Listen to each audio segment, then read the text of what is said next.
Hello, তোমরা সবাই কেমন আছো? আশা করি সবাই খুব ভালো আছো। তো সকাল সকাল আমি আজকে দোকানে চলে এসেছি। আর দোকানে এসে এখন কি করব? এই যে কালকে তো মোটামুটি শেড দিয়েছিলাম, তো এখন চোখের শেডটা একটু দিয়ে নেব। চোখে হালকা সবুজ কালারের শেড দিয়ে দিলাম, এরপর চোখ দেওয়াটা শুরু করব। তো দেখো, সব ঠাকুরগুলোতেই আমি এখানে শেড দিয়ে নিয়েছি চোখে। চোখে একটুখানি সবুজ শেড দিয়েছি, ফলে চোখটা সুন্দর লাগে দেখতে। আর এই ঠাকুরটাতে মা কাপড়ের রংটাও মাখিয়ে দিয়েছে লাল কালারের, আর তারপর ঠাকুরটা দেখতে আরো সুন্দর লাগছিল। আর এই যে দেখো, আমি এখানে বসেও গেছি চোখ দিতে। আর এখানে যে সমস্ত কালারগুলো নিয়েছি সব কিন্তু ফেব্রিক কালার। আর আমার চোখ দেওয়াও কমপ্লিট হয়ে গেছে। এখানে দুটো ঠাকুরের চোখ দিলাম সকালবেলাতেই। তো কেমন লাগছে জানি না ক্যামেরাতে, আর অতটা আমি ভালোভাবে দিতেও পারি না, যতটুকুনি পারি তোমাদের সঙ্গে শেয়ার করি। দেখো, অনেকে আছে খুব সুন্দর চোখ দেয়, তবে আমি যতটুকুনি পেরেছি এভাবে চোখ দিয়েছি আর তোমাদের সঙ্গে শেয়ার করেছি। আর তোমরা যদি চাও আমি একটা চোখ দেওয়ার ভিডিও করেছি, সেইটাও তোমাদের সঙ্গে শেয়ার করে দেবো। এখানে এসে আবার বসে গেছি আর ভিডিওটা করছিলাম এখান থেকে। আর মোটামুটি চোখ দেওয়া অনেক কটাই কমপ্লিটেড হয়ে গেছে। তো চলো, কমপ্লিট হয়ে যাওয়ার পর তোমাদের দেখাচ্ছি যে কোনগুলো কমপ্লিট হয়েছে।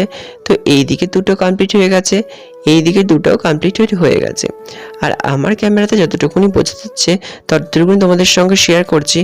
এবং দেখো, এই চোখের কালারের ক্ষেত্রে আমরা কিন্তু সব ফেব্রিক কালার ব্যবহার করি, নর্মাল অন্য কোনো কিন্তু কালার ব্যবহার করি না।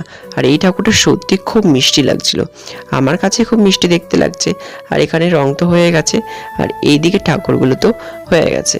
দেখো, কিন্তু ওই যে আরও ঠাকুর রয়েছে ওই দিকে, কিন্তু এই ঠাকুরগুলোতে কিন্তু এখনো চোখ দেওয়া কমপ্লিট করতে পারিনি, কারণ সবটা একবারে সম্ভব হবে না। তো এইগুলো আবার বিকেলের দিকে দেবো।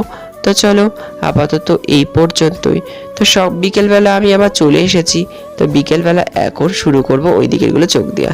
সকালবেলা তো দেখিয়েছিলাম এই দিকেরগুলো সব চোখ দেওয়া কমপ্লিট হয়ে গেছে, আর এখন ঠিক রাত 7:30 মতন বাজে। তো এখন এই দিকেরগুলো পুরো কমপ্লিটেড হয়ে গেল। তো দেখো কেমন লাগছে তোমরা একটু কমেন্ট করে বলো তো।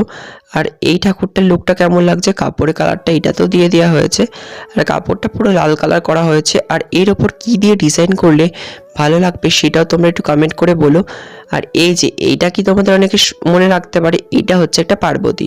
আর আমাদের বাড়িতে শিব ঠাকুরটাও আছে, তো সেটাও তোমাদের সঙ্গে যখন খুলবো তখন মানে এখন সেটা প্যাক করা রয়েছে, সেটা যখন খুলবো তখন তোমাদের সঙ্গে শেয়ার করব। আর এই দিকেরগুলো তো কমপ্লিট হয়ে গেছে। আর এরপরে মা এই ঠাকুরটাতে চুলও দিয়ে দিয়েছে। এটা হচ্ছে মাটির ঠাকুর, তো এরপরে চুলের পর গহনা টহনাগুলো সব সোনালি কালার করে দিলেই ঠাকুরটা কমপ্লিটেড হয়ে যাবে।